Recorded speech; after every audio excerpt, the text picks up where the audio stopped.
Ok, salut à tous, bienvenue sur ce nouvel épisode du format court du podcast Running Knowledge. On vous rappelle le principe, un podcast par jour pendant un an, donc on en a 365 à faire. Le problème, c'est qu'on a eu un petit problème pour uploader les vidéos sur YouTube, donc on a pris un peu de retard, donc on va accélérer, on va essayer d'en balancer plusieurs par jour pendant ces prochains jours, donc on en a 4 de retard. Voilà. Merci en tout cas du suivi. Vous êtes formidables, on ne s'attendait pas à autant de participation et d'échanges. Je suis vraiment content et on continue cette aventure. Parfois, ce n'est pas évident parce qu'on doit s'organiser et tout, même si c'est que 15-20 minutes, mais en tout cas, on ne tient pas, on ne lâche pas et il y en aura plusieurs qui vont être postés. Donc, toujours en compagnie de Eric de la Sablière. Aujourd'hui, on est ensemble et le sujet aujourd'hui, Eric, ça va être comment progresser, quel que soit le partenaire d'entraînement. Ok, donc vous avez tous dû rencontrer cette problématique. C'est une problématique si on ne sait pas par où s'y prendre. Donc en fait, quand on arrive dans un club de sport en général et dans les sports de combat en particulier, puisque un peu c'est notre communauté, mais dans tous les sports en particulier, surtout les sports où on a besoin d'un partenaire pour travailler ses techniques, les sports d'opposition, comment faire pour pouvoir tirer parti de chaque type d'adversaire, de partenaire, pardon. Alors déjà, ce qu'on pourrait faire, on pourrait commencer par l'objectif d'un entraînement, c'est d'être productif. C'est-à-dire qu'on veut pouvoir progresser sur un thème donné. Donc déjà, la clé, ce serait de se définir son niveau dans un compartiment spécifique. D'accord? Que ce soit technique et quel type de technique, quel compartiment. Ce qui est très bien, on en parlait ce matin, c'est que dans le sol et dans la lutte, par exemple, c'est très facile de compartimenter les secteurs, que ce soit les contrôles, les déplacements, les placements, etc. Vous pouvez faire la même chose en boxe, en striking, en MMA, etc. Parce que ça va vous permettre, de progresser et de sélectionner des endroits spécifiques, des secteurs spécifiques de progression au sein même de la technique, au sein même des différents compartiments du combat, des zones de combat. Donc, on peut donner des exemples, la posture, donc le placement, le déplacement, le timing, le rythme, la précision, les contrôles, la force de précision, les transitions entre toutes ces différentes phases, les transitions entre les différents mouvements, que ce soit des frappes ou alors des saisies, donc toute forme de saisie, des déséquilibres, les amenés au sol sont des déséquilibres, les takedowns, donc les projections sont des amenés au sol, et aussi les différents contrôles, que ce soit debout et au sol. On peut contrôler avec ses mains, le placement de son corps, enfin bref. On a tout ça, le placement aussi dans la zone de combat, la gestion du temps, la gestion de son énergie.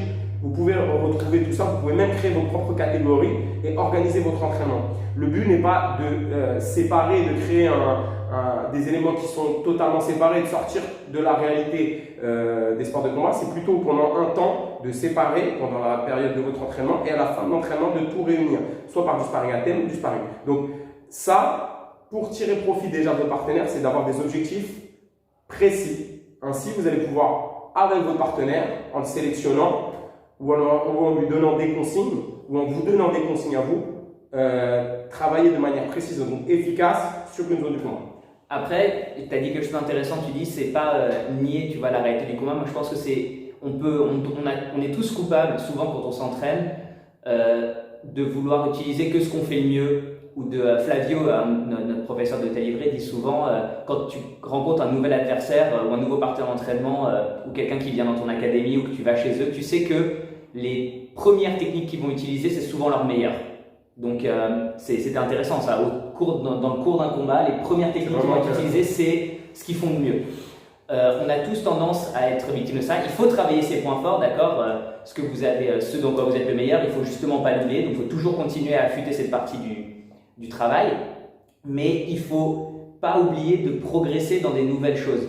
Et tu disais, donc je reviens sur ce que tu disais il y a une seconde, tu disais il ne faut pas nier la réalité du combat. Moi je pense que l'entraînement spécifique avec des partenaires spécifiques, c'est pas nier la réalité du combat, c'est insister sur une réalité du combat. On a ce luxe à l'entraînement de pouvoir insister sur une ou deux choses. Je vous donne un exemple concret.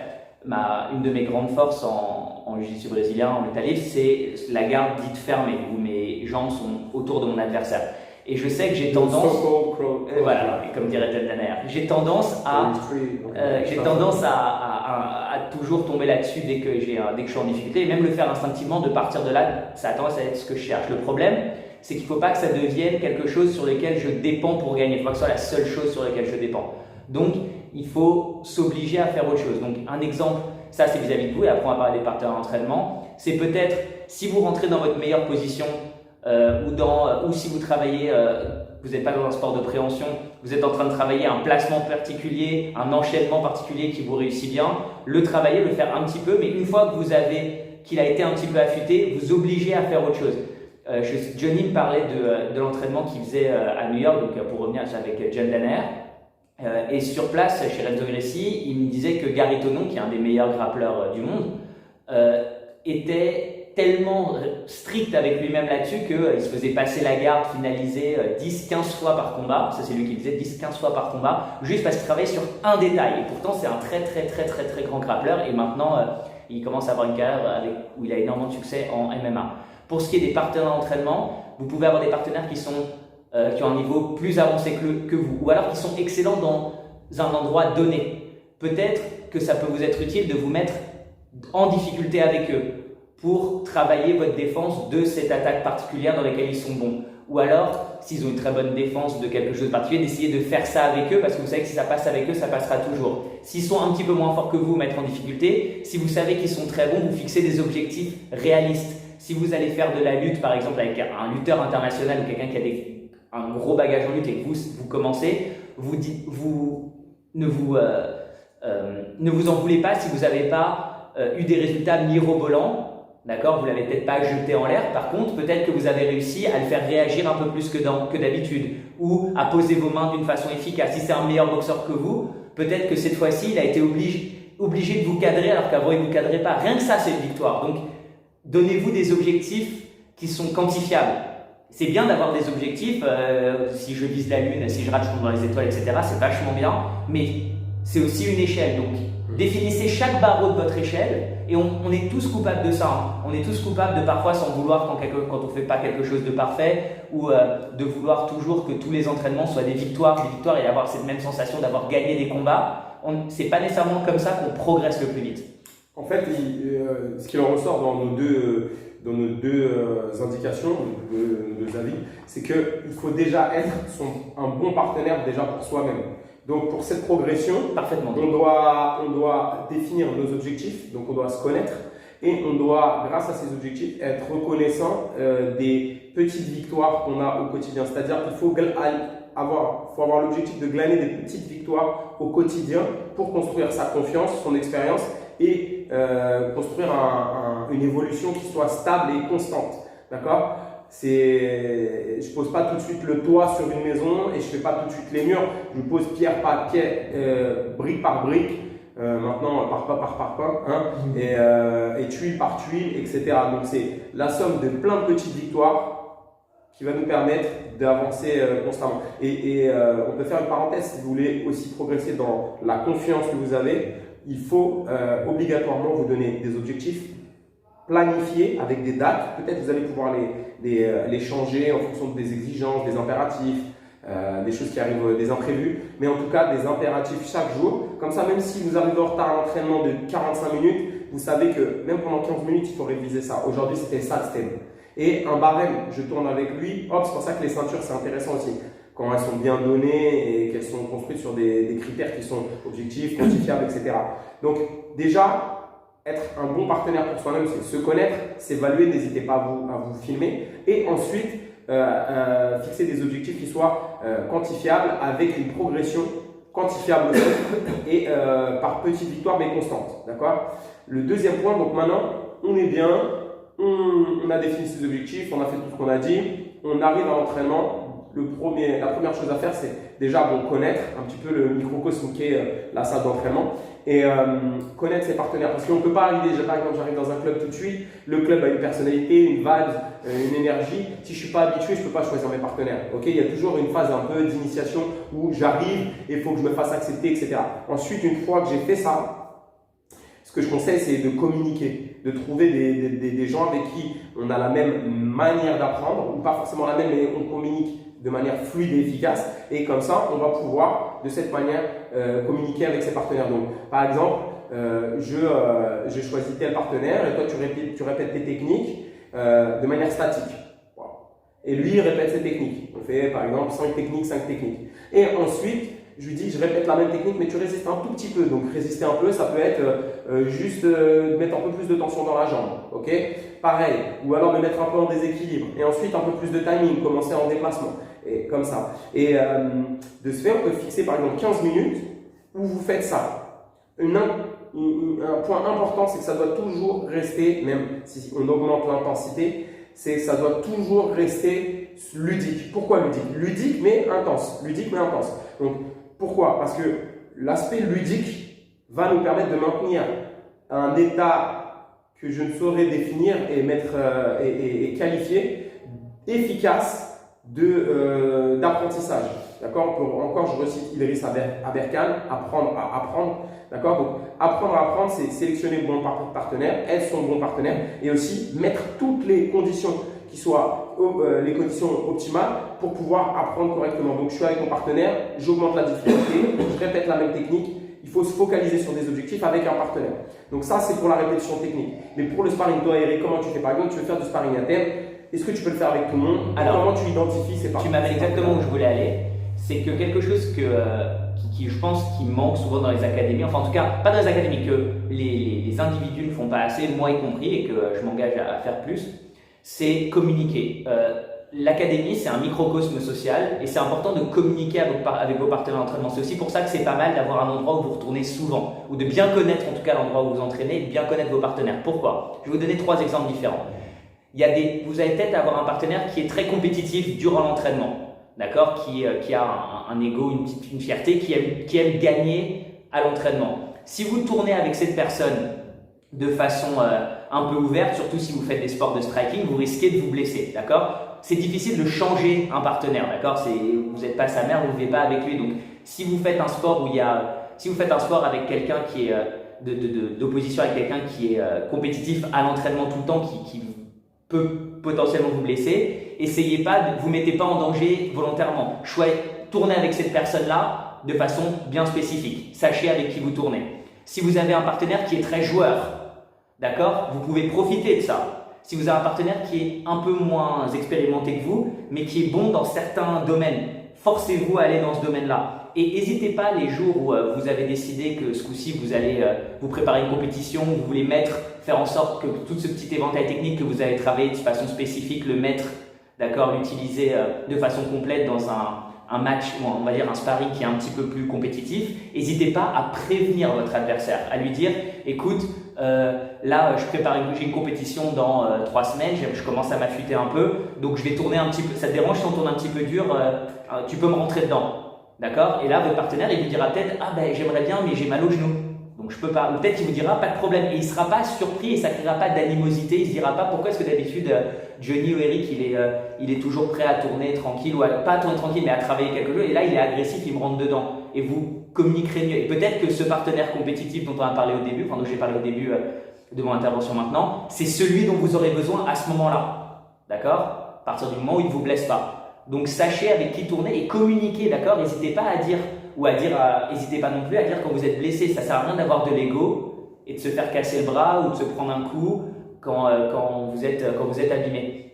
Et une autre chose qui est importante, c'est il y a un livre qu'on a lu avec Jenny qui m'a beaucoup plu, qui s'appelle The Talent Code, le code du talent, où l'auteur nous explique, c'est un très très bon livre, je vous le recommande, il est disponible même sur Audible, donc en audiobook, vous pouvez l'écouter dans votre voiture, comme avait fait Jenny.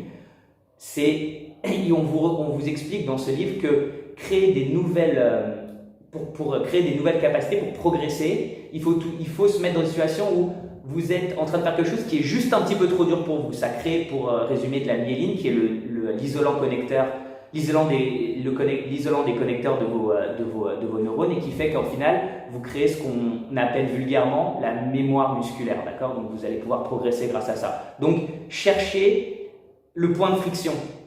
Et on ne le fait pas assez. Cherchez pas la facilité, même si ça passe, cherchez le plus possible ce petit point de friction avec votre partenaire pour progresser. Même si c'est désagréable, même si c'est embêtant, faites-le et vous allez progresser. Je suis coupable comme tout le monde de ne pas le faire assez, mais on devrait le faire plus. Et je vois chez les grands champions, souvent ils laissent leur ego de côté, ils sont prêts à faire ça. C'est aussi le rôle d'un coach de vous obliger à faire ça, de vous dire, par exemple, de me dire, Eric, arrête de faire pas de garde fermée dans ce combat-là.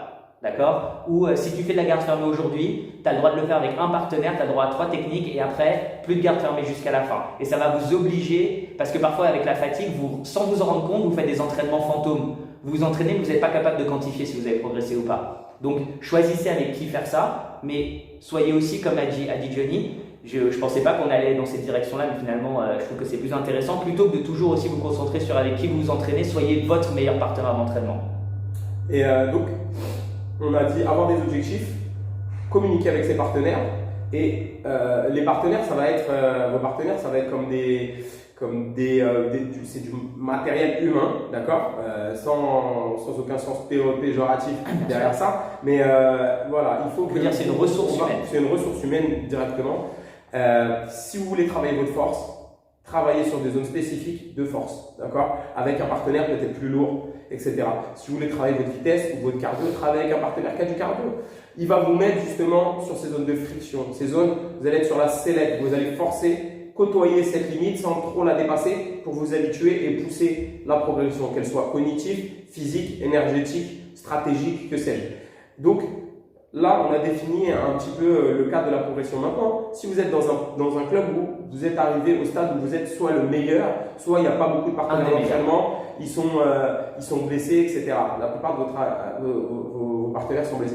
Vous allez pouvoir, moi j'ai l'exemple, quand j'ai préparé la DCC Belgium, à l'époque, toute proportion gardée, c'était un très bon niveau. En moins de 77, j'avais que 2 partenaires. Un partenaire de 100 kg et un de 140 kg. Et je travaillais en sécurité presque tous les soirs, donc je ne pouvais pas me permettre de m'entraîner. Donc ce que j'ai fait, c'est que je travaillais mes formes de corps avec eux, je devais se faire le plus léger possible. Et ensuite, je leur disais, tiens la position, résiste sur des fractions, sur des parcelles de techniques et de mouvements vraiment prédéfinis. Ce qui me permettait d'éviter de me blesser, d'augmenter ma force spécifique et mon cardio. Donc j'ai fait ça et de temps en temps, quelques fois par semaine, je tournais avec d'autres partenaires. Ma progression, comme elle était quantifiable, ciblée en termes de technique, tactique, stratégie et physique, j'étais au top, je suis parti là-bas, j'ai vraiment bien combattu contre des partenaires très forts, des Russes, des Brésiliens, etc.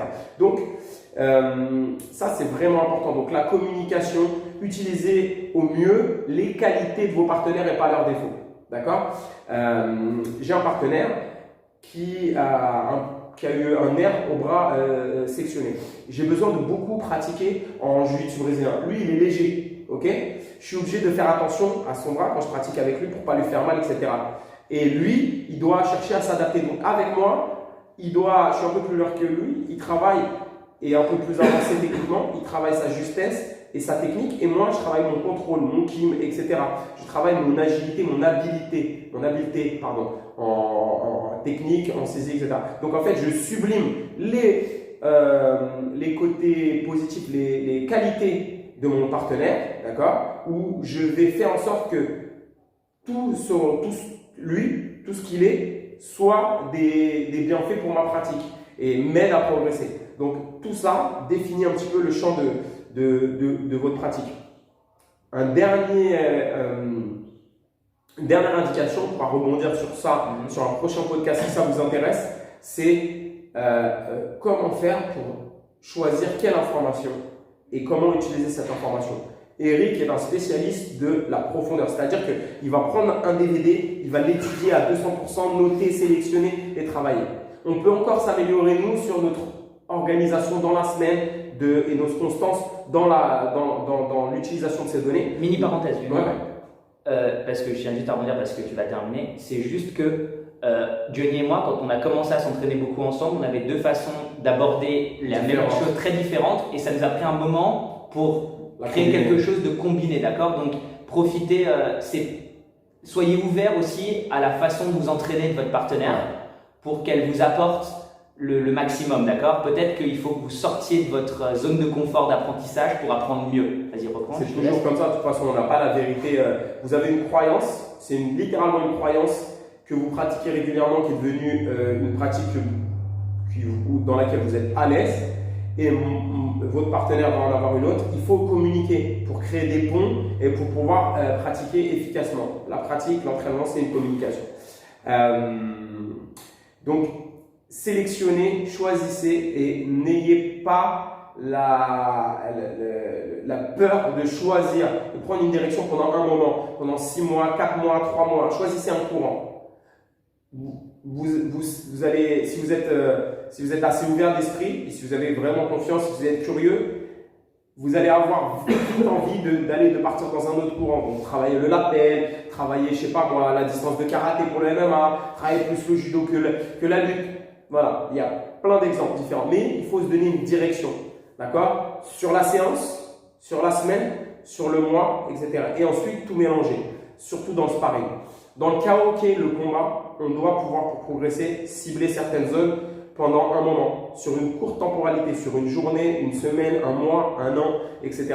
Et là, vous allez enlever le doute puisque en fait, vous serez en stade constant d'évolution et même une compétition sera un indice de votre progression.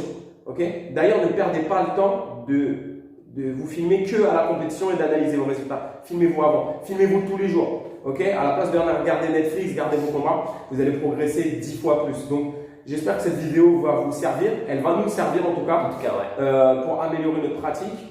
Et utilisez tout ça, notez quand vous écoutez la vidéo, n'hésitez pas parce que si vous notez pas, si vous laissez pas une trace des choses que vous apprenez, elles vont disparaître. Faites pas trop confiance à votre mémoire. Et dernier mois pour fermer, je répète encore une fois, cherchez le point de friction, d'accord? David Goggins, qui est quelqu'un qu'on aime beaucoup, qui est un petit peu fou, mais qui dit souvent des choses qui sont pas fausses parce qu'il a un sens commun en béton armé. Dit en anglais, je vais dire en français après, it's easy to double down on your strengths. You do it naturally, but it's very difficult to double down on your weaknesses. Vos points forts, ils sont faciles à travailler, vous les travaillerez de toute façon, d'accord? Je dis pas de les ignorer, on a tous des spécialités, mais c'est plaisant de travailler ce que vous faites bien. C'est beaucoup moins plaisant de travailler ce qu'on fait mal. Donc, 10 minutes de quelque chose qu'on fait mal, ça a l'air d'être 50 minutes. Et 50 minutes de ce qui est plaisant, ça a l'air d'en être 10. Donc, soyez attentifs, cherchez le point de friction, cherchez la difficulté, d'accord? Cherchez à vous mettre en difficulté et vous verrez que vous allez progresser beaucoup plus vite. On est tous coupables de ne pas le faire suffisamment, mais les meilleurs laissent ça de côté. Ok, merci pour encore votre soutien. Merci à tous les sponsors, Clean Hugs, SD Nutrition, Chokenami et Viking Revolution. Merci encore de tous vos commentaires. Likez, partagez. Abonnez-vous à notre page, mettez la petite sonnette pour être prévenu quand il y a une nouvelle publication. La prochaine, on va enchaîner maintenant, on va en faire un autre parce qu'on doit en faire 2 par jour pour attraper le retard. Et stay hard.